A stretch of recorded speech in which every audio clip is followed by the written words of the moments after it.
पहला प्रश्न है, भारत के विभाजन से संबंधित माउंटबेटन योजना की घोषणा कब की गई थी? 3 जून 1947 को, 14 जून 1947 को, 31 मार्च 1947 को, 20 फरवरी 1947। इसका सही उत्तर है 3 जून 1947 को। तो भारत के जो अंतिम वायसराय लॉर्ड माउंटबेटन होते हैं, लॉर्ड माउंटबेटन, उन्हीं के द्वारा ये घोषणा की जाती है। लॉर्ड माउंटबेटन के द्वारा ये घोषणा की जाती है 3 जून 1947 को। उसके बाद से भारत और पाकिस्तान का बंटवारा जब होता है तो 14 अगस्त 1947 को पाकिस्तान अपना स्वतंत्रता दिवस मनाता है और 15 अगस्त 1947 को भारत अपना स्वतंत्रता दिवस मनाता है। और भारत और पाकिस्तान के बीच में कौन सी रेखा है? तो ये रेड क्लिफ रेखा है भारत और पाकिस्तान के बीच में। यदि भारत और चाइना के बीच में पूछा जाए कौन सी रेखा है, तो मैकमोहन रेखा है। मैकमोहन रेखा, इनको भी ध्यान रखेंगे। और ये 1914 में खींची गई थी भारत और चाइना के बीच में। नेक्स्ट, अगला प्रश्न है, अनुच्छेद डैश में न्यायपालिका को कार्यपालिका से अलग करने के बारे में बताया गया है। अनुच्छेद 46, 48, 50, 51 या इनमें से कोई नहीं। तो 50-50 यानी कि बराबर का बंटवारा। तो कार्यपालिका क्या न्यायपालिका से अलगाव अनुच्छेद 50 में वर्णित है। अनुच्छेद 46 की अगर हम बात करें तो इसमें कमज़ोर वर्गों का उत्थान की बात की गई है, यानी जो कमज़ोर वर्ग हैं, कमज़ोर वर्ग, उनके उत्थान की बात की गई है। उत्थान की बात की गई है खासतौर पे जो SC ST वर्ग के लोग आते हैं उनके लिए। अनुच्छेद 48 की बात करें तो इसमें कृषि और पशुपालन की बात की गई है। कृषि और पशुपालन से संबंधित है अनुच्छेद 48। अनुच्छेद 48A जो है ये पर्यावरण से संबंधित है। इसके अलावा अगर हम बात करें अनुच्छेद 51 की, तो इसमें अंतर्राष्ट्रीय शांति और सुरक्षा की बात की गई है। तो अंतर्राष्ट्रीय शांति और सुरक्षा की बात किसमें की गई है? तो अनुच्छेद 51 में की गई है। अनुच्छेद 51A जो है इसमें मौलिक कर्तव्य का वर्णन है और मौलिक कर्तव्य जो है वो 42वें संविधान संशोधन 1976 के द्वारा जोड़ा जाता है। सरदार स्वर्ण सिंह समिति होती है, इसने 8 मूल कर्तव्य का प्रस्ताव दिया था, लेकिन संविधान में 10 मूल कर्तव्य जोड़े जाते हैं। और 11वां मौलिक कर्तव्य जो शिक्षा से संबंधित है, इसे 86वें संविधान संशोधन 2002 द्वारा जोड़ा जाता है। बढ़ते हैं आगे। अगला प्रश्न है, यूपी में 1 बीघा कितने बिस्वा के बराबर होता है? 10 बिस्वा, 20 बिस्वा, 30 बिस्वा, 40 बिस्वा या इनमें से कोई नहीं। तो 20 बिस्वा जो होता है 1 बीघा के बराबर होता है। और 1 बिस्वा जो होता है, अगर 1 बिस्वा की अगर हम बात करें तो 1 बिस्वा जो है वो 20 बिस्वांसी के बराबर होता है। 20 बिस्वांसी के बराबर होता है। इसके साथ साथ 1 एकड़ की बात करें अगर हम, तो 1 एकड़ जो होता है 1.6 बीघा के बराबर होता है। बीघा के बराबर होता है। और 1 हेक्टेयर की बात करें हम, 1 हेक्टेयर, तो 1 हेक्टेयर जो होता है वो 3.95 बीघा के बराबर होता है। बीघा के बराबर होता है। बढ़ते हैं अगले प्रश्न पे। प्रश्न है, पिन वैली राष्ट्रीय उद्यान कहाँ स्थित है? आंध्र प्रदेश में, अरुणाचल प्रदेश में, हिमाचल प्रदेश में, मध्य प्रदेश में या इनमें से कोई नहीं। तो सही उत्तर है हिमाचल प्रदेश में। इसके अलावा हिमाचल प्रदेश में ग्रेट हिमालयन राष्ट्रीय उद्यान है। तो ग्रेट हिमालयन नेशनल पार्क कहाँ है? हिमाचल प्रदेश में है। इसके साथ साथ पिन वैली राष्ट्रीय उद्यान, इंदर किला राष्ट्रीय उद्यान, इंदर किला नेशनल पार्क, ये भी कहाँ है? हिमाचल प्रदेश में है। खीर गंगा नेशनल पार्क भी कहाँ है? हिमाचल प्रदेश में है। सिंबल बाड़ा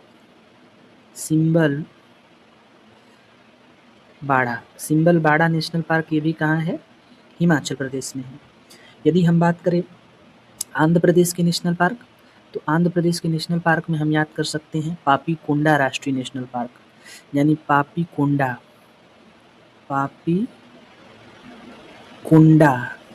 नेशनल पार्क कहाँ है? आंध्र प्रदेश में है। इसके साथ श्री वेंकटेश्वर राष्ट्रीय Park, Sri Venkateswara National park, ये भी कहाँ है? आंध्र प्रदेश में है। इसके साथ साथ राजीव गांधी रामेश्वरम नेशनल पार्क भी याद कर सकते हैं। तो राजीव गांधी, इसी को रामेश्वर नेशनल पार्क भी बोलते हैं। यदि हम बात करें अरुणाचल प्रदेश की, तो अरुणाचल प्रदेश में आप नामदफा याद करेंगे। नामदफा नेशनल पार्क कहाँ है? अरुणाचल प्रदेश में है। और मौलिंग राष्ट्रीय उद्यान भी कहाँ है? मौलिंग नेशनल पार्क, ये भी कहाँ है? अरुणाचल प्रदेश में है। इसके साथ बच गया मध्य प्रदेश। तो मध्य प्रदेश के राष्ट्रीय पार्क की अगर बात करें मध्य प्रदेश की, तो मध्य प्रदेश में पहला याद रखिए कान्हा नेशनल पार्क। इसके साथ बांधवगढ़ राष्ट्रीय पार्क भी आप याद रखेंगे, Bandhavgarh national park, Panna national park, Satpura national park, Pench राष्ट्रीय पार्क। इसके साथ साथ माधव नेशनल पार्क, वन विहार राष्ट्रीय पार्क याद रखेंगे, वन विहार राष्ट्रीय पार्क। साथ में आप संजय राष्ट्रीय उद्यान यहाँ पे याद रखेंगे, संजय राष्ट्रीय उद्यान। यहाँ पे है कूनो राष्ट्रीय उद्यान यानी कूनो नेशनल पार्क। इसके साथ साथ ओंकारेश्वर नेशनल पार्क, ये सब कहाँ है? मध्य प्रदेश में। तो Kanha, Bandhavgarh, Panna, Satpura, Pench, Madhav, Van Vihar national park, Sanjay national park, Kuno national park, Omkareshwar national park, ये सब कहाँ है? मध्य प्रदेश में। बढ़ते हैं अगले प्रश्न पे। अगला प्रश्न है जैन तीर्थंकर पार्श्वनाथ निम्नलिखित में से किस स्थान से संबंधित थे? वाराणसी से, प्रयागराज से, गोरखपुर से, संकीसा से, या इनमें से कोई नहीं? तो जो जैन तीर्थंकर पार्श्वनाथ थे इनका संबंध वाराणसी से है, यानी इनका जन्म स्थान कौन सा है? वाराणसी है। और इनका प्रतीक जो है वो सर्प है। और ये जैन धर्म के कौन से नंबर के तीर्थंकर थे? तो 23वें थे। अगर हम जैन धर्म से संबंधित कुछ तीर्थंकर और उनके स्थान की बात करें तो पहले तीर्थंकर होते हैं ऋषभदेव, और इनका जन्म स्थान होता है अयोध्या में इनका जन्म होता है। और इनका प्रतीक माना जाता है बैल। अगर हम लोग दूसरे तीर्थंकर की बात करें तो अजितनाथ, भगवान अजितनाथ हैं, अजितनाथ, और इनका जन्म स्थान भी अयोध्या ही है। और इनका जन्म प्रतीक माना जाता है हाथी। तीसरे जैन तीर्थंकर की बात करें तो भगवान संभवनाथ हैं, और इनका जन्म स्थान श्रावस्ती है। क्या है? श्रावस्ती। और इनका जो जन्म प्रतीक माना जाता है घोड़ा। इसके साथ सातवें अगर जैन तीर्थंकर की बात करें तो ये है सुपार्श्वनाथ, और इनका जन्म स्थान जो है ये भी वाराणसी के हैं, मतलब वाराणसी से थे। और इनका जन्म प्रतीक जो है स्वास्तिक है, इसके साथ साथ 8वें जैन तीर्थंकर की बात करेंगे तो चंद्रप्रभु, और इनका जन्म स्थान है चंद्रपुरी में। और इनका प्रतीक है चंद्रमा। साथ में अगर हम लोग बात करें 16वें नंबर के जो तीर्थंकर थे तो शांतिनाथ, भगवान शांतिनाथ, और इनका जन्म होता है हस्तिनापुर में। प्रतीक है हिरण। 22वें जैन तीर्थंकर की बात करें तो नेमिनाथ, भगवान नेमिनाथ हैं। और सौरीपुर, द्वारिका के पास इनका जन्म होता है, सौरीपुर, द्वारिका, और इनका जन्म प्रतीक है शंख। 23वें हम लोग देख ही लिए पार्श्वनाथ, जन्म स्थान वाराणसी, और इनका प्रतीक था सर्प। और जैन धर्म के अंतिम तीर्थंकर 24वें, इनका नाम है भगवान महावीर स्वामी, यानी महावीर स्वामी का जन्म स्थान। तो इनका जन्म स्थान है कुंडलपुर बिहार, कुंडलपुर बिहार में, और इनका जन्म प्रतीक माना जाता है सिंह। तो ये आप याद रखिए। बढ़ते हैं आगे। अगला प्रश्न है, उत्तर प्रदेश की बुंदेलखंड क्षेत्र पर डैश का शासन था? मराठों का, बंगाल के नवाब का, अवध के नवाब का, मुगलों का? तो इसका सही जवाब है मराठों का इनके ऊपर शासन था। कब से कब तक था? तो 18वीं शताब्दी में माना जाता है। बढ़ते हैं अगले प्रश्न पे। प्रश्न है, पुष्यमित्र शुंग ने किस मौर्य शासक की हत्या की थी? कुणाल, बृहदत्त, दशरथ, तिस्सा या इनमें से कोई नहीं?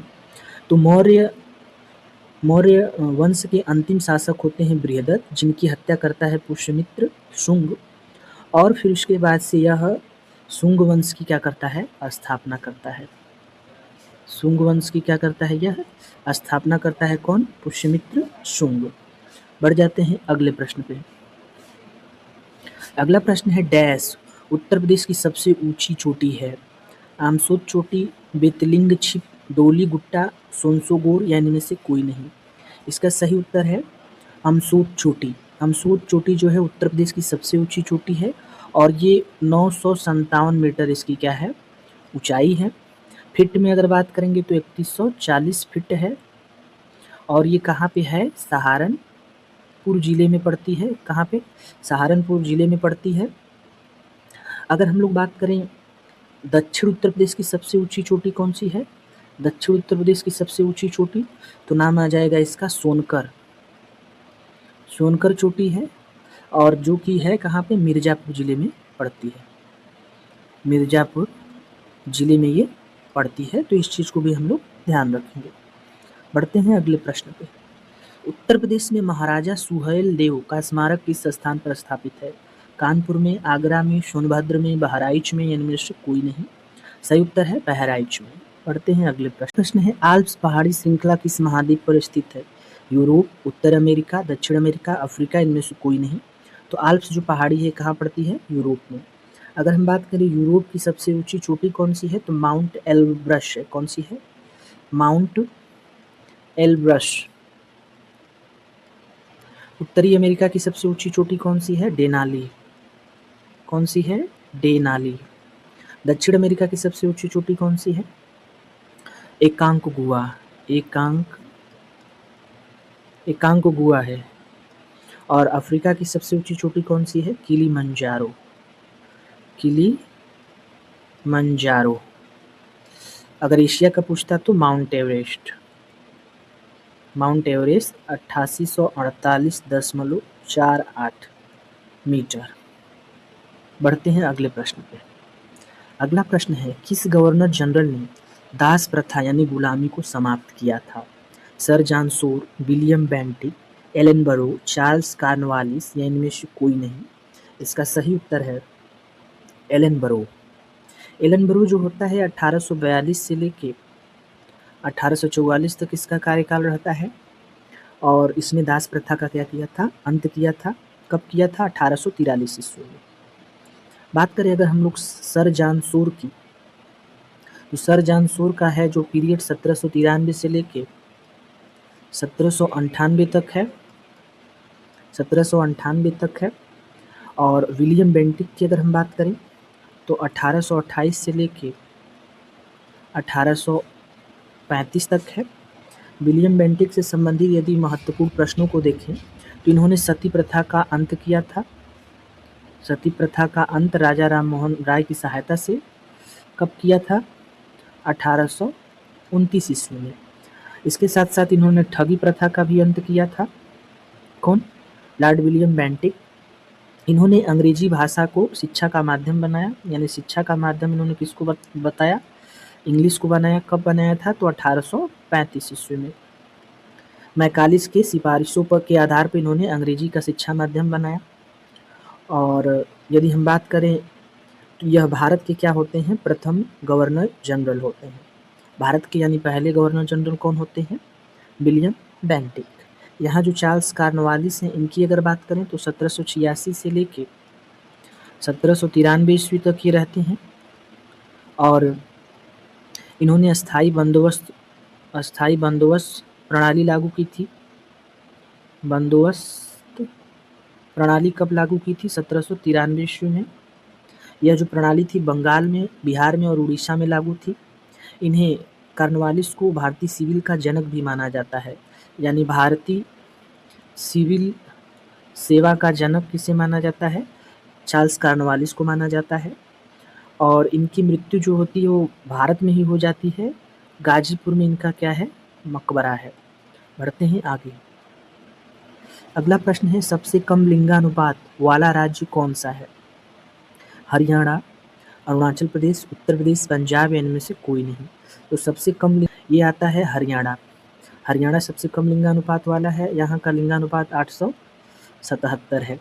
यदि पूछा जाता है भारत में सबसे अधिक लिंगानुपात वाला राज्य कौन सा है, तो केरल आ जाता है। यहाँ का लिंगानुपात 1084 है।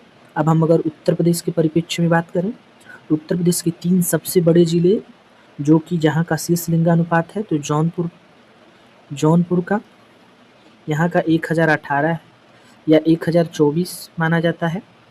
और आजमगढ़ की बात करें, आजमगढ़ का फिर तीसरा नंबर आता है देवरिया। यानी ये 3 बड़े जिले हैं जहाँ का लिंगानुपात सबसे ज़्यादा है। और 3 सबसे कम लिंगानुपात वाले बात करें तो गौतम बुद्ध नगर है, इसके साथ साथ बागपत है, तीसरे नंबर पे कानपुर नगर है। कानपुर नगर यहाँ का लिंगानुपात सबसे कम है। गौतम बुद्ध नगर का कितना है? 851 है। बढ़ जाते हैं अगले प्रश्न पे। अगला प्रश्न है, डैश में स्थापित यह देश का पहला मीठे पानी का कछुआ अभ्यारण्य है जो गंगा की स्वच्छता के लिए कछुओं और अन्य जलीय जीवों डॉल्फिन के संरक्षण के लिए समर्पित है। 1983, 1984, 1985, 1986 इनमें से कोई नहीं। तो इसका उत्तर है इनमें से कोई नहीं, क्योंकि जो मीठे पानी का कछुआ अभ्यारण्य जो है यह वाराणसी में खुलता है। कब खुलता है? यह 21 दिसंबर 1989 में खुलता है। और यह किसके लिए स्थापित किया गया है? तो कछुओं के बच्चों से संबंधित इसका अभ्यारण्य है, यानी कछुआ अभ्यारण्य है। और डॉल्फिन और विभिन्न प्रकार की मछलियां भी इसमें संरक्षित की जाती हैं। बढ़ते हैं आगे।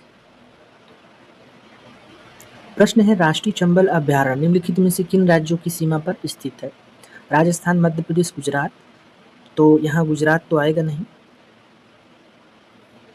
गुजरात नहीं आएगा इसलिए गलत हो जाएगा। मध्य प्रदेश, छत्तीसगढ़, झारखंड नहीं आएगा, ना ही छत्तीसगढ़ आएगा। राजस्थान, झारखंड तो आएगा नहीं, मध्य प्रदेश है। अगला है राजस्थान, मध्य प्रदेश, उत्तर प्रदेश, तो यही सही उत्तर भी है। बढ़ते हैं आगे। प्रश्न है, उत्तर प्रदेश के आतंकवाद निरोध दस्ते ATS का मुख्यालय वर्तमान में कहाँ स्थित है? तो यह लखनऊ में स्थित है। नेक्स्ट प्रश्न है, निम्नलिखित लोक नृत्यों में से कौन सा उत्तर प्रदेश के बुंदेलखंड क्षेत्र का लोक नृत्य नहीं है? रवाला नृत्य है, डांडिया नृत्य यही नहीं है क्योंकि यह है कहाँ का? गुजरात का है। बढ़ैया नृत्य है, राई नृत्य भी बुंदेलखंड क्षेत्र का है। बुंदेलखंड का इसके अलावा आप धुरिया नृत्य भी याद रखिएगा, कहाँ का है? धुरिया नृत्य भी बुंदेलखंड का है। कार्तिक नृत्य भी कहाँ का है? बुंदेलखंड का है। ख्याल नृत्य भी कहाँ का है? बुंदेलखंड का है। और ख्याल नृत्य जो है यह पुत्र के जन्म उत्सव पे मनाया जाता है। यदि हम कुछ नृत्य ब्रज क्षेत्र की बात करें तो ब्रज क्षेत्र का जैसे चरकुला नृत्य है जो कि बहुत बार एग्जाम में पूछा जाता है। चरकुला जो नृत्य है इसमें महिलाएं अपने सिर पे तेल के 108 दीपक रखकर नृत्य करती हैं, जिसे राधा के जन्म से संबंधित माना जाता है। ब्रज क्षेत्र में रास लीला होता है। रास लीला नृत्य भी किस क्षेत्र का है? ब्रज का है। इसमें भगवान कृष्ण की जीवन पर आधारित नृत्य है। इसके साथ साथ यहाँ पे मयूर नृत्य होता है। और झूला नृत्य भी कहाँ का है? ब्रज क्षेत्र का है झूला नृत्य। यदि हम पूर्वांचल क्षेत्र की कुछ नृत्य की बात करें पूर्वांचल क्षेत्र का, तो यहाँ पे आप धोबिया नृत्य याद रखिए। धोबी समुदाय द्वारा होता है धोबिया नृत्य। इसके साथ साथ यहाँ पे नटवारी नृत्य जो होता है यह अहिर समुदाय के लोगों द्वारा किया जाता है। और कठ घोड़वा नृत्य ये भी कहाँ का है? पूर्वांचल क्षेत्र का है। बढ़ते हैं अगले प्रश्न पे। प्रश्न है, किस वर्ष भारत में नई वन नीति घोषित की गई? 1988, 1952, 1972, 2000 इनमें से कोई नहीं। इसका सही उत्तर है 1988। यदि भारत की पहली वन नीति पूछता तो 1952 होता। बढ़ते हैं अगले प्रश्न पे। प्रश्न है केंद्र सरकार द्वारा शुरू की गई स्वामित्व योजना का प्राथमिक उद्देश्य क्या है? बीज प्रदान करना? नहीं। ग्रामीण क्षेत्रों में संपत्ति कार्ड जारी करना? यही सही है। बढ़ते हैं आगे। 2023 में चंद्रमा के दक्षिणी ध्रुव पर सफलतापूर्वक उतरने वाला भारतीय मिशन कौन सा है? चंद्रयान 2 है, गगनयान है, चंद्रयान 3 है, मंगलयान है, इनमें से कोई नहीं। इसका सही उत्तर है चंद्रयान 3। ये 14 जुलाई 2023 को लॉन्च होता है और 23 अगस्त 2023 को ये पहुंच जाता है। चंद्रमा के दक्षिणी ध्रुव पे क्या करता है? ये लैंड करता है और ये पहला देश बन जाता है भारत ऐसा करने वाला। यदि हम बात करें यहाँ पे चंद्रयान 2 की, तो यह 2019 में इसे लॉन्च किया जाता है। यदि चंद्रयान फर्स्ट अगर पूछा जाता तो इसे 2008 में लॉन्च किया गया था। कब?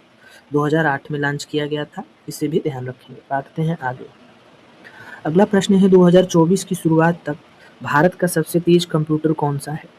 परम 8000, एरावत, प्रत्यूष, मिहिर, यानी में से कोई नहीं। तो 2024 की शुरुआत तक सबसे तेज कंप्यूटर अब कौन सा हो गया है? एरावत हो गया है। यदि पूछा जाता भारत का पहला सुपर कंप्यूटर कौन सा था, तो परम 8000 था। तो आज का वीडियो यहीं तक। आशा उम्मीद है कि वीडियो पसंद आया है तो लाइक शेयर सब्सक्राइब करें। आपका धन्यवाद।